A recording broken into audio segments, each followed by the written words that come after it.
Heading into draft season every year, it feels like we see some of the same schools dominate the first round: Alabama, Georgia, Ohio State, among others. Similarly to the premise of my small school first rounders video, I wanted to find out what the hit rate of these first round factories is. First, I need to define what a first round factory is, and then I will get into the hit rate of those.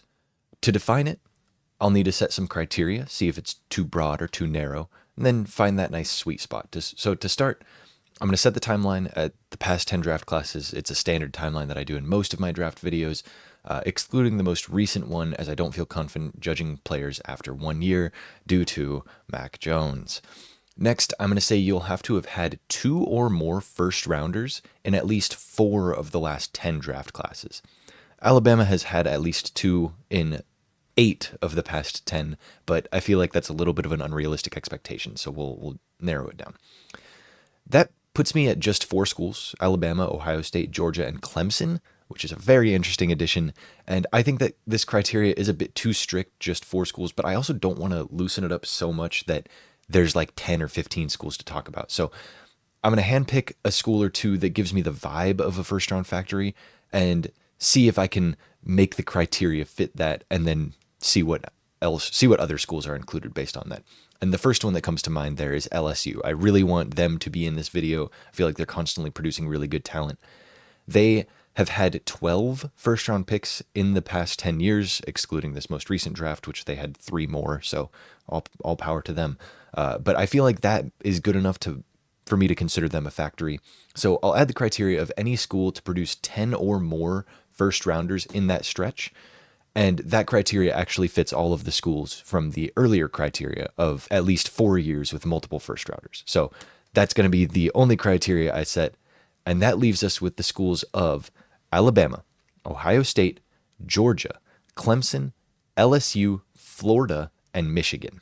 The 2 most shocking additions, to me at least, are Florida and Clemson. Maybe that's just because I'm a young guy who doesn't know the classic teams of Florida and Clemson of the early 2010s. But that just kind of surprised me a little bit. But now we can get into the hit rates. Real quick, just as a disclaimer, my grading system for hits and misses is not an exact science. My perception of players and my biases will be present as much as I try to avoid them. So I will be putting the full list of the schools up next to me, like the full list of all their players, with whether or not they're a hit or a miss. And I'm going to discuss a few from each school just because there's 119 people from these 7 schools. So if I were to go through each and every one of them and defend my take on them, it would be like an hour-long video. So feel free to disagree or ask for clarification in the comments. I'm more than happy to elaborate there. I do have thoughts written down on all of these players, but I just don't have time to talk about every single one of them. So we'll start with Alabama, who somewhat unsurprisingly blows the competition out of the water. They had 30 first-round picks in the past 10 years. And the first one that I really want to talk about is Amari Cooper here, who I have considered to be a hit, even though he was traded multiple times. I don't really know why the Raiders traded him. He's been a 5-time Pro Bowler, always a solid option, and was really good in his earlier years. Obviously, he's a bit older now. On the Bills, wasn't as much of a difference maker, but even last year on the Browns, he was cooking. And just as a little side note, 89 looked so good on him when he was on the Raiders. Then next, I want to talk about Calvin Ridley, who I kind of don't know if I want to consider him a hit or a miss. I really don't know. He's really tough to grade. He looked elite before he got suspended for gambling, and he really never truly came back to form in Jacksonville or Tennessee, but he had good performances in both stops. You kind of saw the potential of what he could have been without missing a year of his prime. And on the Falcons, he wasn't insane. Like, he was really good. And so I don't know. I'm gonna call him a hit. I'm gonna consider him a hit, but that's one of the ones that I really struggle with. Another one that's kind of iffy is Jed Wills from the 2020 class. Again, my grading system is not perfect. I never claim it to be, but Jedrick Wills has struggled to stay healthy. He hasn't proven that the Browns should extend him, but he's also been solid when he's there. I don't know. I'm calling him a miss for now, but again, that's one that can change. later on in his career, if he gets a 3 year run where he's just top tackle in the league and them letting him walk was just another in the string of bad decisions by the Browns, I wouldn't be too surprised. From the same class at number 15, Jerry Jeudy. It's another one where I like he was such a nasty route runner, and he had the cases of the dropsies in his earlier years, then got traded. Finally kind of showed what he could do on the Browns with Jameis, as most receivers do with Jameis. So I think he's trending upward, but I'm still going to call him a miss just because he really hasn't proven enough to me in his time in the league. His first years were not glorious. So really just not a guy that I'm ready to call a hit yet, but definitely a guy that I'm willing to move on if he's ends up being good. Then the 2021 draft class, that was the historic 6 players drafted in the first round that they had, and started off pretty hot, and then we get to Mac Jones. My Patriots taking Mac Jones at 15. Great rookie year, but he is the entire reason that when I'm doing these videos, I don't include the most recent draft class unless I have to. I did for the small schools because there was a year without any first rounders out of small schools, so I kind of had to include the most recent, but I really hate grading draft prospects 1 year into their careers because things can just completely flip and hit the fan. So in the same draft class, I also called Najee Harris a miss. He has 1,000 yards rushing every single year of his career with the Steelers. He has never missed a game in his Steelers tenure, but I still can't convince myself that he's a hit, and that tells me that he's a miss. Like that little bit of voice in the back of my mind that's like, yeah, but he's not that great, but he has not missed a game and has had 1,000 yards every year of his career. I just can't. I can't do it. There's such a lack of efficiency and vision, and maybe it's the scheme, and maybe it's any number of things, but I just can't yet call him a hit. Maybe he goes somewhere else, and maybe he feasts on another team, on a better team, but for now, I'm not going to call him a hit. Then in 2022, the next year, we have Jameson Williams. It took a while for the pick to pay off. He came into the league injured and then got suspended for gambling. He finally kind of burst onto the scene this year, had 1,000 yards receiving, and showed what he could be, which is just this super fast, great receiver. Calling him a hit is, I guess, a bit of projection, but that's kind of what you have to do with the guys that are still on their rookie contracts. Combined with the fact that Elijah, my co-host on the podcast and fellow uploader to this YouTube channel, would kill me if I did not call Jameson Williams a hit. So, good on Jamo. And then the last guy I really want to talk about for Alabama is Bryce Young, where he's kind of tough to grade. Again, there's a whole lot of projection going on. I've called him a hit here, but rookie year looked bad. Sophomore year started out bad. And then he kind of turned things around after his benching. And this is not a Bryce Young will be great statement. It's a Bryce Young is on the right path statement. He has plenty of room to make me regret my classifying him as a hit, and also plenty of room to make me so glad that I believed in him.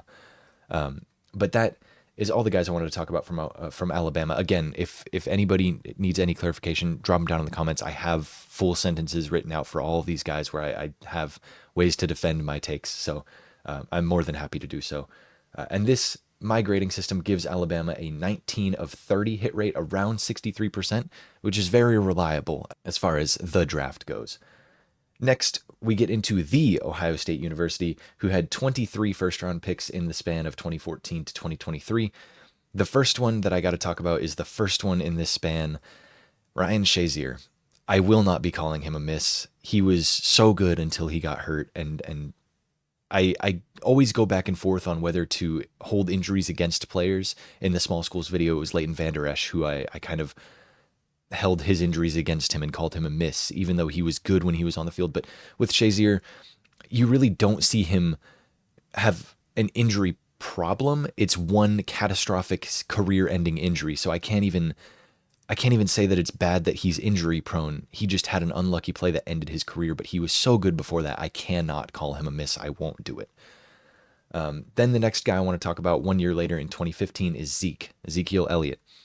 Despite his fall off, which has been just crazy, his rookie contract in Dallas was a special time. He was so good. I cannot call that a miss, as much as I really don't like the Cowboys, and as much as, I'd love to rag on them as much as possible. He was good.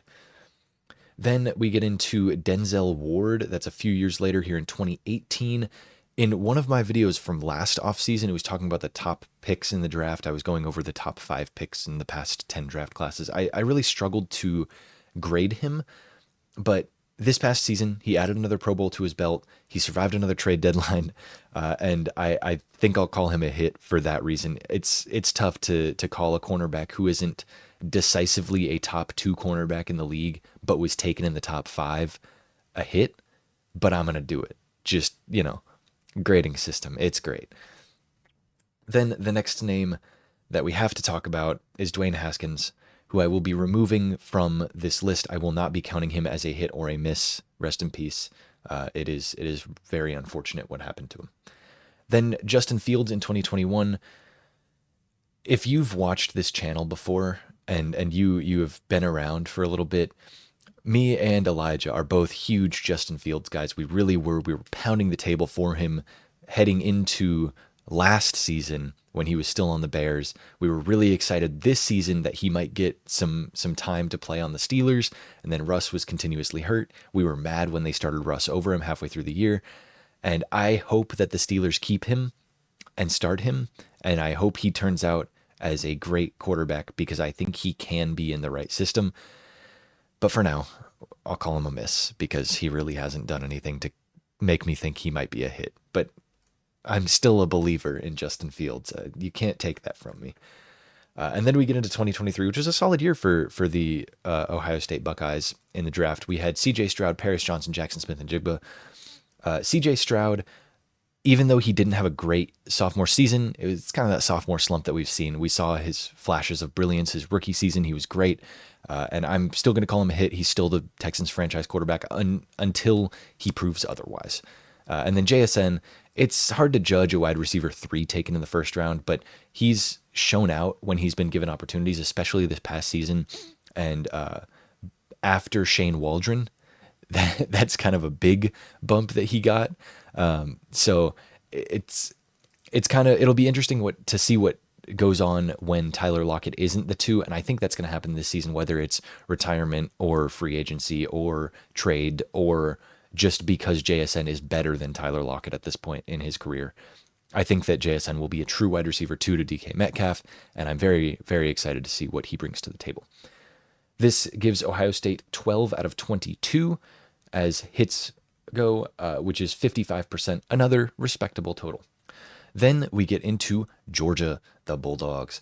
They have produced 17 first-round picks over this span, and they're mainly on the list because of 2022 and 2023 when they had 5 and 3 first-rounders, but they've had plenty of other players in the rest of the years leading up to that.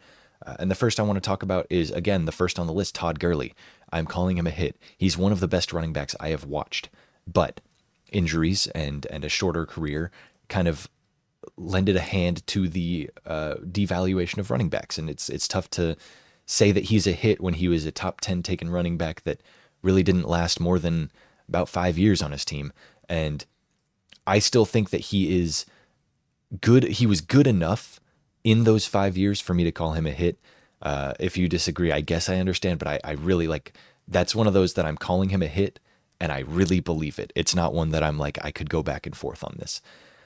Then another running back, Sony Michel. He was taken at the very end of the first round. I'm calling him a miss. He was such a huge piece of the Patriots' last few playoff runs, but such a short career because he's already retired, combined with the fact that within the next 5 picks, there was Lamar Jackson and Nick Chubb, who would have been a great succession plan for after Brady, and then a better running back decision. I just don't feel good about the selection in hindsight, and I'll call him a miss for that. Then we're going to skip all the way ahead to 2022, where we have Trayvon Walker taken first overall by the Jags. It's a miss. I mean, he has time to turn things around. He's shown a little bit. He had 10 sacks this past season, but just a bad selection. He was never supposed to go first overall. Aiden Hutchinson has just been better over his career than Trayvon Walker. And when the second overall pick was the same position as the first and is better than the first can't be a hit unless he's like insanely good and it just so happens that the second is just a little bit better. But that's not what happened here. So Can't call him a hit. Got to call him a miss. Then Quay Walker for the Packers. I'm calling him a hit. He has had his fair share of bad moments in the league. He was ejected twice in his rookie year. That's not a good look. But outside of that, he's been a pretty solid starter for the Packers.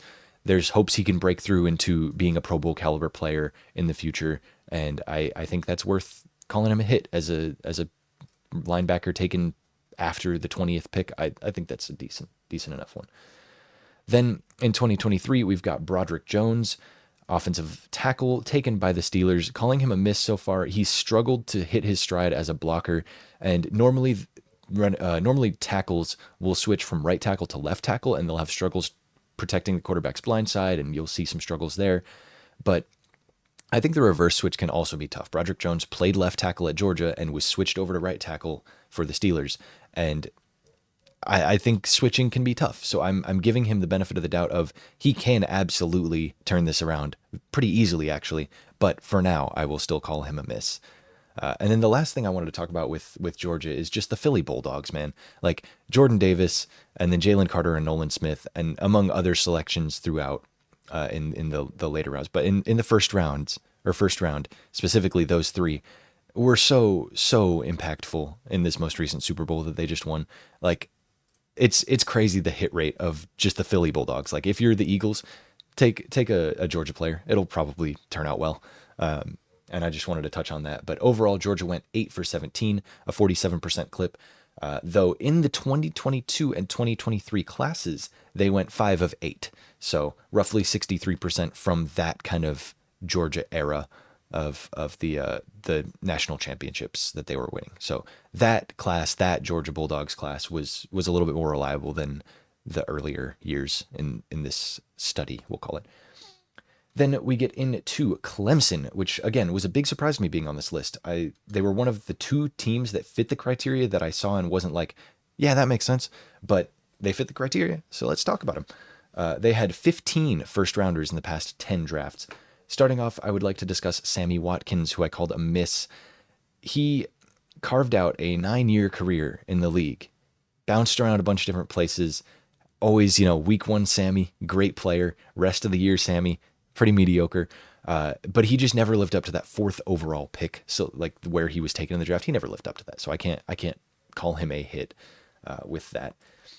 Then Mike Williams in 2017, he is one who I will call a hit because even though his production may have actually been fairly similar, a little better than Sammy Watkins, and he was taken around the same pick, he was such a large part of the Chargers' offensive identity for 7 straight seasons, even with his injuries, that I still feel like calling him a hit, that he deserves that. He's done enough.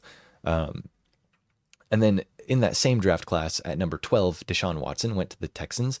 This is one where I could call him a hit because the Houston years were special. Like he was great as a Texan, but I have no problem dragging Deshaun Watson at every opportunity I get. So he is absolutely going to be called a miss here, if for no other reason than just to be petty because I hate the man.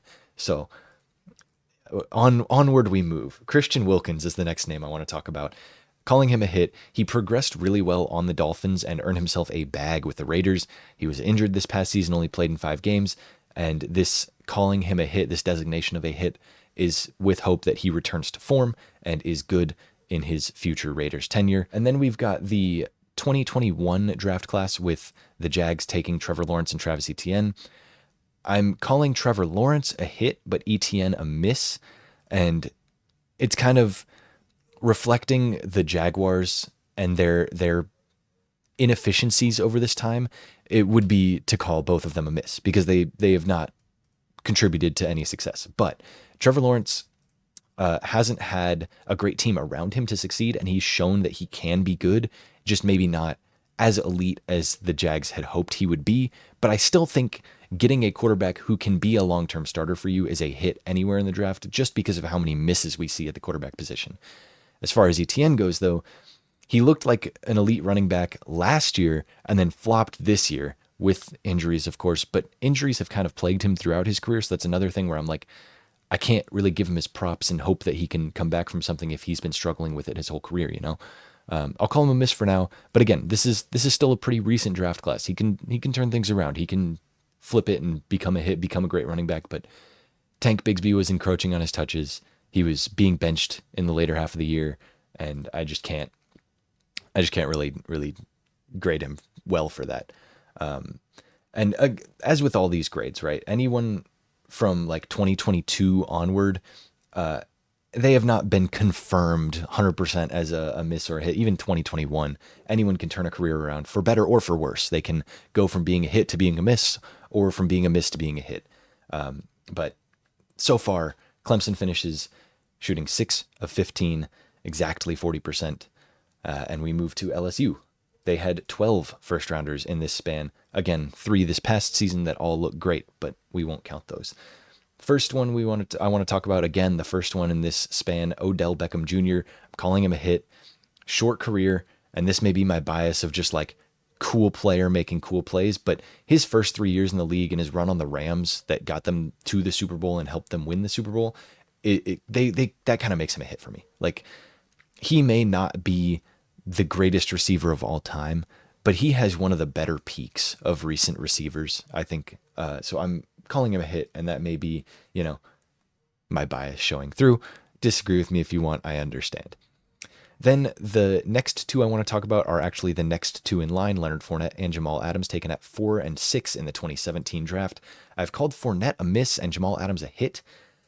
They could flip-flop, Jamal Adams, he is not great at the moment. He was playing linebacker for the Lions this year, but his first few years in New York, he made 3 Pro Bowls, or 2 Pro Bowls. He made Pro Bowls in his career. He looked really good, but he just couldn't stay healthy, and then just kind of fell off a cliff. Blitz boy, couldn't cover, couldn't pick the ball off, so not a great safety. I still think he was misused, and that was the biggest issue for him, was just not being in the right system.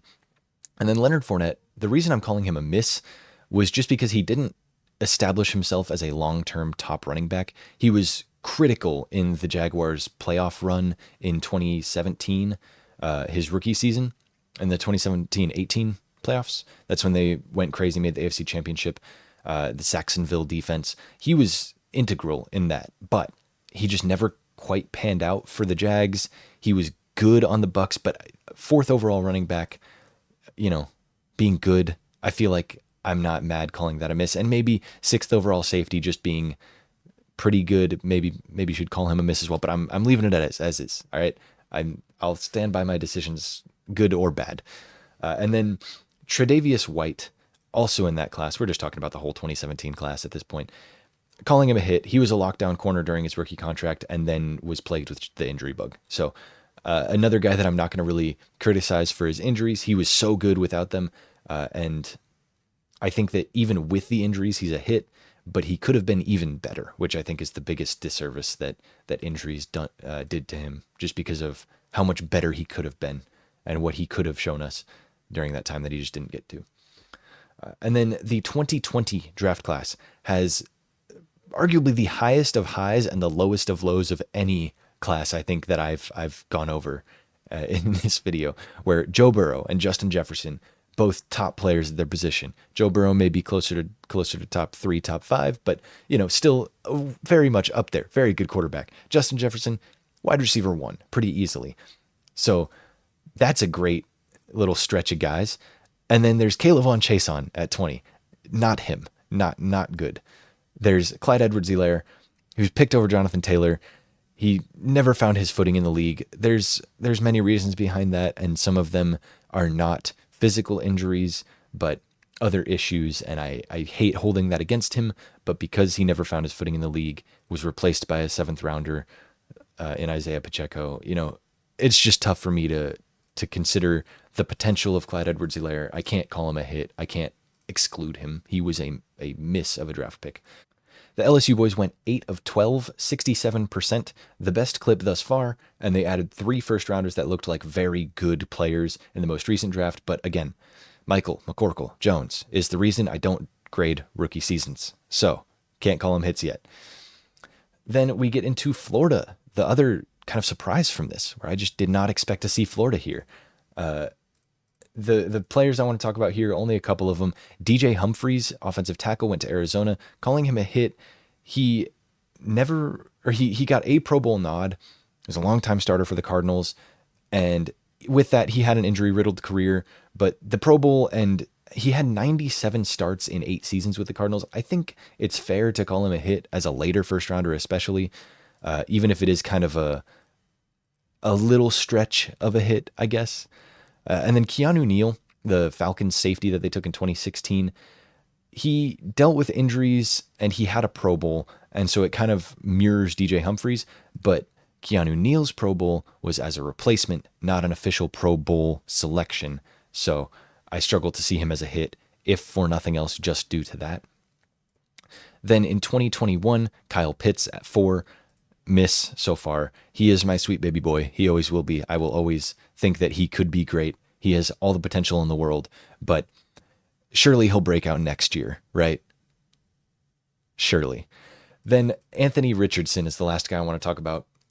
Perhaps the biggest he can turn this around out of any of the players that I've talked about, or the players that are even on this list. He has such a bag of tools at his disposal, and he can be so good. He has shown flashes. He just needs to stay healthy and get better and get the playing time. I desperately hope that in the future I look back at this video and say, how in the world did I call Anthony Richardson a miss? But I don't know that that's going to happen, and so I'm going to call him a miss for now. But again, he has a great opportunity to be able to turn things around. I really hope he does it.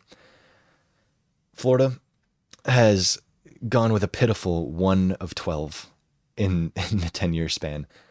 That's probably why I didn't think they screamed first round factory when they fit the criteria when I saw that. And their hit rate 9%, if anyone cares. I think 1 of 12 is self-explanatory, though. Not a great place to draft out of. And then last but not least, Michigan. That's the last one to talk about. They have just kind of consistently been putting 1 or 2 players in the league. Never a class of more than 2, but solid overall. Taylor Lewan, first guy, again, that we're going to talk about, first guy in their class. Offensive tackle to Tennessee. He was a lifer for the Titans and a solid tackle, and I can't really call that a miss. He was part of the offensive line that had Derrick Henry running for 2,000 yards. He has been just a solid offensive lineman for the Titans. Retired now, but very good in his Titans tenure. Easy to call him a hit there. Then Rashawn Gary in the 2019 draft class to the Packers. Anyone who can earn a second contract in the league has to have some upside, and Rashawn Gary earned a Pro Bowl nod this past season with the Packers. He may not be a home run, and that may have been his first kind of notable thing that he did his whole career, but he's a solid edge rusher on an okay defense. I think I can consider him a hit and not feel too badly about it, but that's another guy that I can understand if you just don't think he's been good enough to live up to the 12th overall pick. Then Cesar Ruiz in 2020, the 24th pick to the Saints. Another non-home run selection, but still, I'd call it a solid base hit. Solid interior offensive lineman for the Saints. He's been there since 2020. He is not part of the problem on the Saints offensive line, despite there being a big problem on the Saints offensive line. And then the last guy I want to talk about is Dax Hill. The Bengals took him as a safety, and he hasn't really panned out as a safety, but they've been trying to work him as a corner, and I'd imagine they'll continue doing that for maybe another year before giving up, especially with the talent void that is the Bengals defense. They need any help they can get, so if they can get any amount of production out of him at any position, I think they will. I'll call him a miss for now, but definitely, again, these guys that are 2021, 22, 23 draft classes, plenty of time to turn things around. Michigan rounds things out, shooting 4 of 10, 40%, same as Clemson, but with a smaller sample size. And just as a kind of a final statement to compare to the other video that I did that was very similar to this, the small school first rounders, the overall hit rate for all schools, all 7 of them, was 49%. The small schools was 40%. So slightly higher hit rate from the big schools than the small ones, but also a bigger sample size. So more hits, way more misses. As far as the individual schools go, if you're looking for one to avoid, I think it's pretty clear Florida is not quite on the same tier as the others here. Everybody else hovers from 40 to 60%. Alabama with that 63% and LSU with the 67% are both just above the pack. And then the others are solid producers of talent. Clemson and Michigan around the same clip as a small schools, or as the small schools were in total. I definitely think that there's a little bit of credence to drafting from big schools and drafting from respected institutions over the smaller ones, but ultimately the draft is a crapshoot. It's just take a shot and see if the player pans out, and if they do, great. If not, there's basically a 40 to 50% chance that any player that you draft pans out into being a good player. And again, my grading system is not perfect, but I don't really have, even if I had switched some grades around, I think it's a pretty accurate 40 to 50% hit rate from big schools, closer to 40% for small schools. Whatever conclusions you want to draw from this video, I just think it's an interesting concept to look into. I went into this without a bias of thinking, yeah, go big schools, they're the way to go, or thinking, big schools are overrated, you should draft from the small ones, the underrated players have more grit and more drive to be better. I just kind of wanted to look into what the history of the draft was, and how players went from there. So as always, with all of my videos that I do like this, leave your thoughts, ask for clarification, debate me in the comments. I'm very happy to have that interaction. As I said, I've listed my thoughts for every single one of these players. I just didn't quite have time to go over each and every one of them. As is, it's already a 30-minute video, and that's cutting out a ton of players. So drop a like if you enjoyed, hit the subscribe button, stick around for all of our draft content that's coming up. Elijah's scouting reports, my little fun videos like this, whichever you enjoy, we'll have stuff for you leading up to draft season and beyond. And with that, deuces.